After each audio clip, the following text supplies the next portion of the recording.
در سنه جدید هجری قمری هستیم، سالی مملو از توأم با پر از لبریز را براتان سرشارم. متاسفانه برج ایفل رو از دست دادیم، افتاد دست بچه های ریشدار، پرچم حضرت به احساس در اومده در زیرش.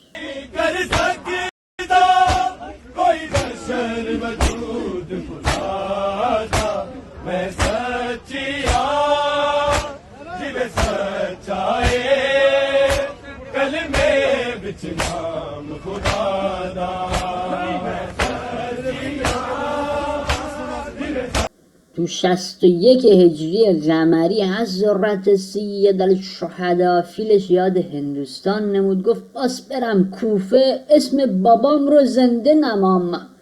خب نشد که بشه، یعنی حج رو نصف ول نمود، اهل و ایال رو ورداش ره سپار گشت به سوی نینوا.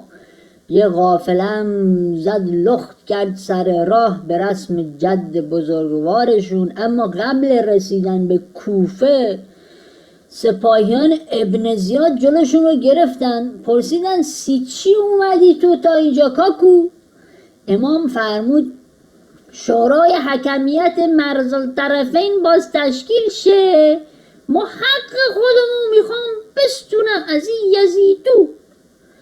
گفتن آن یزیدیان گفتن شما دوتا برادر بودین اینقدر گرفتاری واسه بنی امیه درست کردید، 7 برادرون بودین چی میکردین؟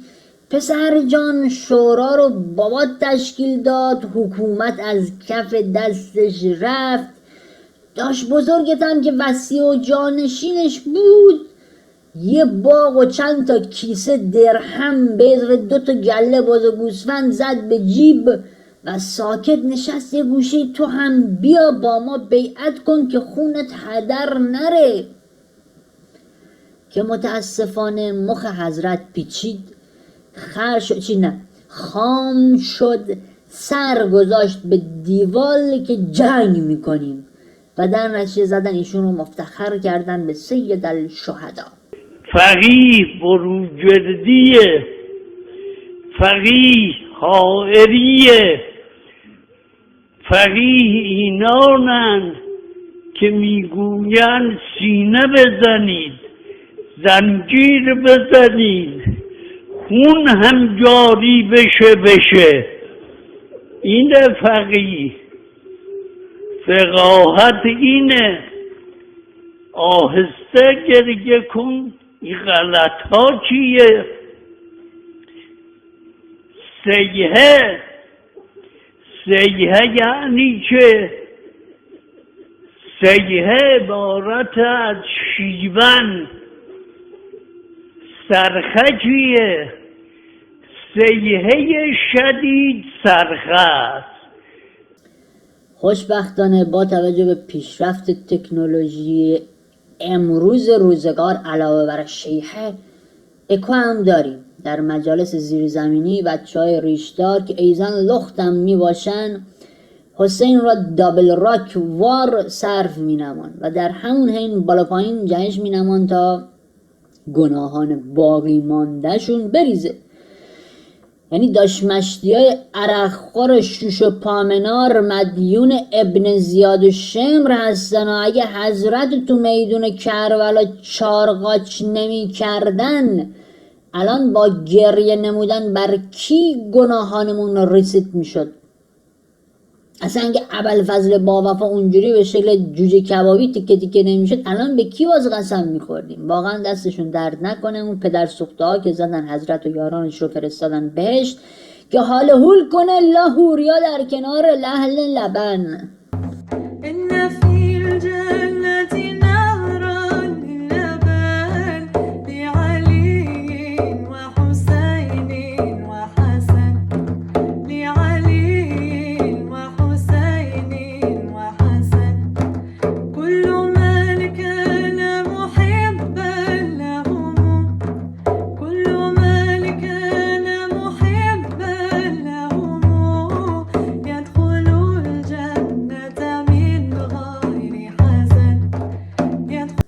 این اشک ها که در مجالس پاشیده میشه سبب خواهد گشت تا نصف بهشت از آن خودمان گردد، بریم گل کوچیک بزنیم اونجا، بوی کله پاچه نیمی از این بهشت رو واسی برداره.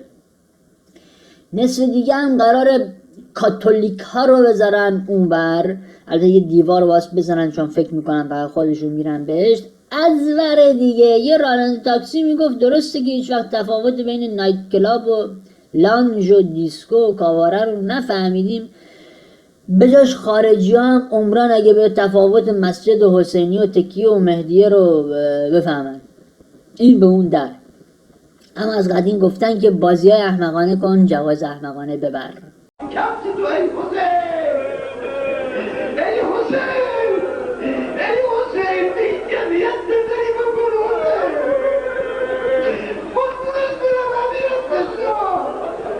چه میشه کرد؟ از ته دل دوست دارن حضرت رو. البته از خود حضرت آنچنان اطلاعاتی ندارن و بیشتر به نزاع خنده‌دار عاشورا تاسوعا تمرکز شده.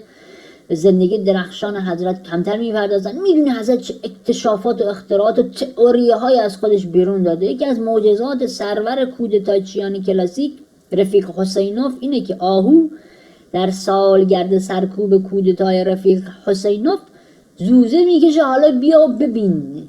صفحه 188 جلد دوم به این بحث پرداخته شده. همون عصری که زمانی که سر مطهر ابا عبدالله سلام الله علیه جدا شد و اون حضرت به شهادت رسید، در روایات دارد که آسمان تیره و تار شد و خورشید گرفت و وزش بادهای سیاه و سرخ، وزش و بارش خاکستر و خون، اینا تو روایات شیعه و اهل سنت آمده که حالا من دیگه توضیح اینها رو فرصت نیست عرض بکنم. و سومین محور هم مشاهده خون در نقاط مختلف که توضیح انشاءالله عرض خواهم کرد. و عرض میکنم که محور چهارم گریه عناصر طبیعت. در برخی از این روایات آمده که همه هستی گریستن. مثلا تعبیر هست که ماهیان در دریاها، وحوش در بیابانها، جنیان، فرشتگان. ها تعابیری است که در روایات آمده که اینها عزادار بر ابا عبدالله سلام الله علیه بودند. در همین راستا اطلاعی به دست ما رسیده که براتون قرائت میکنیم. این رو آحاد مکتبی اعضای هیئت متوسلین به ذوالجناح، جمعی از مداحان کرج سفلا، سینه خیزان بین الحرمین، دسته پیشکسوتانشون البته، سگان رقیه، صنف تربت فروشان، توپ جمع کنان باشگاه مصر رفسنجان، آهنگری علی غمساز و پسران. این زیرش امضا کردن و یه سرشون انگشت زدن. البته حال گوش جان بسپارید. ما عاشقان آقا ابا عبدالله، آن شهید تقریبا تشنه لب که در راه آزادگی طی یک سوء تفاهم آنگونه به سنت جاهلیت قیمه گشت، اعلام می‌داریم که حضرت و دار و دسته ایشان خط قرمز ما بوده. هر کس در دم و دستگاه وی بازی در آرد خونش پای خودش است. شوخی با سر واریده امام هم شوخی نمیشه، قبول نداریم. اجرتان با گربه مرتضی علی. ابو جعفر ابن خبیث بغدادی در کتاب البرد شرف صحرا شعری کرده است که آنان که به فرق و خویش شمشیر زدند، بر سینه و پشت خویش زنجیر زدند، در روز جزا به یکدیگر گودند، اینجا خبری نیست به ما نیرنگ زدند.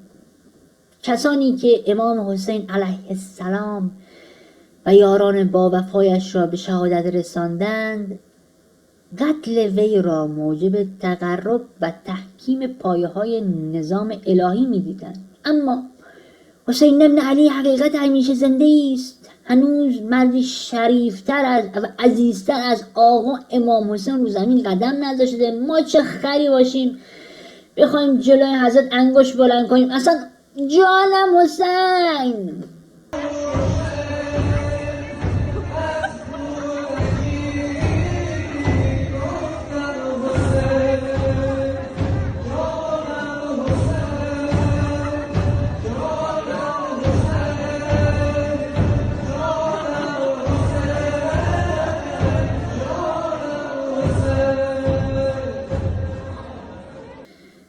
یکی از نقاط ضعف عزاداری های اینجا اینه که آنچنان نظری نمیدن. اگه برنامه ریزی شه وسعت بدن کار رو که ملت با ابعاد بیشتری آشنا بگردن، دعای کمیل با صرف شام یا زیارت عاشورا با حلیم، ختم صلوات با کله پاچه هستن، منجر به باز شدن راه های رسیدن به بهشت خواهد گردید و این غربی آفتاب نشناس هم میان و زنجیر برمیدارن بر سر و سینه خواهند کوفت. اما برای شما اگه خواستید این ویدیو رو هم ببینید که شرحی است بر حرکت تاریخی آن حضرت.